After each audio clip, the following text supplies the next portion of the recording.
విష్ణు సహస్రనామము 74వ శ్లోకము. మనోజవ స్థిర్ధకరో వసురేతా వసుప్రదః వసుప్రదో వాసుదేవో వసుమనాహవే.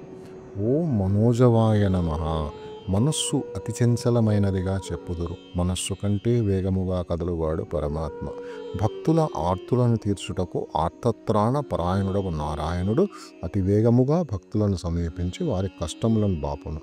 సర్వవ్యాపకుడు అవుటచే అతి శీఘ్రముగా భక్తులను చేరగలుగుతున్నాడు. పరమాత్మ ఈశావాసోపనిషత్తు ఈ భావమును క్రింది విధముగా చెప్పుచున్నది.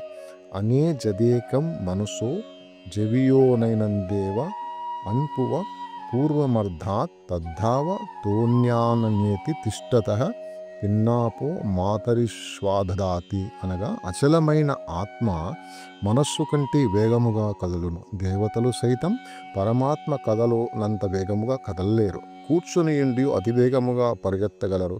ఈ గుణము చేత పరమాత్మ ప్రాణికోటి అంతను పోషించుతున్నది. అందుచేత విష్ణువు మనోజవాయుడని చెప్పబడుచున్నాడు. మనోజవాయునకు నమస్కారము. ఓం తీర్థకరాయ నమః. తీర్థములకు విద్యలని అర్థము.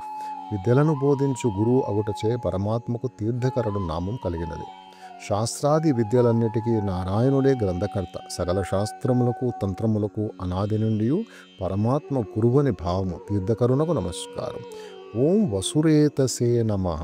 హిరణ్య గర్భుడైన విష్ణువుకు వసురేతుడు నామం కలదు. పరమాత్మ తత్వం ప్రకాశించు బంగారముతో సరిపోల్చబడుచున్నది. విష్ణునాభి నుండి సృష్టికర్త బ్రహ్మ మొదట ఉద్భవించుట చేత పరమాత్మను హిరణ్య గర్భునిగా పురాణములు వర్ణించుచున్నవి. హిరణ్య గర్భుడే వసురేతుడు. వసురేతునికి నమస్కారం. ఓం వసుప్రదాయ నమః.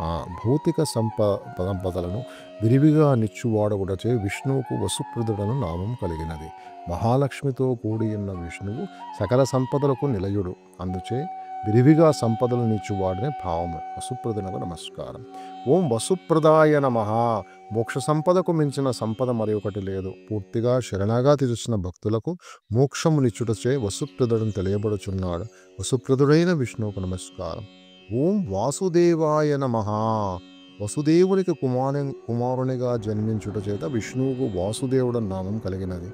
జీవరూపుడు అవుటచే వాసు అనియు నిత్యానందుడు అగుటచే దేవ అనియు పరమాత్మ తెలియబడుచున్నాడు. గీత క్షేత్రజ్ఞ విభాగమందు ఈశ్వర సర్వభూతానాం హృదే శోర్జున తిష్టతి భ్రామయ సర్వభూతాని యంత్రారూఢాని మాయాయ అని కలదు. పరమాత్మ అన్ని జీవుల హృదయములందు గలడనియు మాయ చేత జీవులు యంత్రముల వలె చరించుచున్నవని భావము. వాసుదేవుడైన విష్ణువుకు నమస్కారం. ఓం వసవే నమః. అందరకు ఆశ్రయుడు మరియు అందరి హృదయములలో మాయచే ఆవరించబడి వసించుచున్నాడని అర్థము. మాయ ప్రభావం వలన మనస్సు అనేక భ్రమలకు లోనే కర్మలను గావించుచున్నది. ఈ మాయా ప్రపంచమునందరి వ్యవహారములన్నీ శుద్ధ చైతన్యమును తెరపై జరుగు నాటకం అని భావము. అహమాత్మా గుడాకేశ సర్వభూతాశ్రయస్థిత అహమాదిశ్చ మధ్యంచ భూతానామంత ఏవచ అని గీత విభూతి యోగమందు శ్రీకృష్ణుడు పలికి ఉన్నాడు.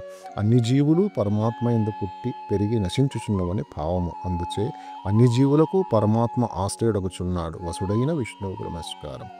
ఓం వసుమనసే నమః. ఎల్లప్పుడూ మెలకువగా ఉండువాడు వసుమనుడు.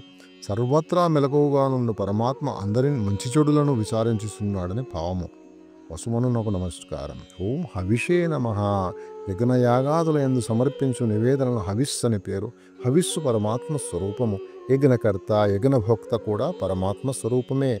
అందుచేతనే గీత జ్ఞానయోగము బ్రహ్మర్పణం బ్రహ్మ హవి బ్రహ్మాగ్నౌ బ్రహ్మణ హుతమని వివరించున్నది.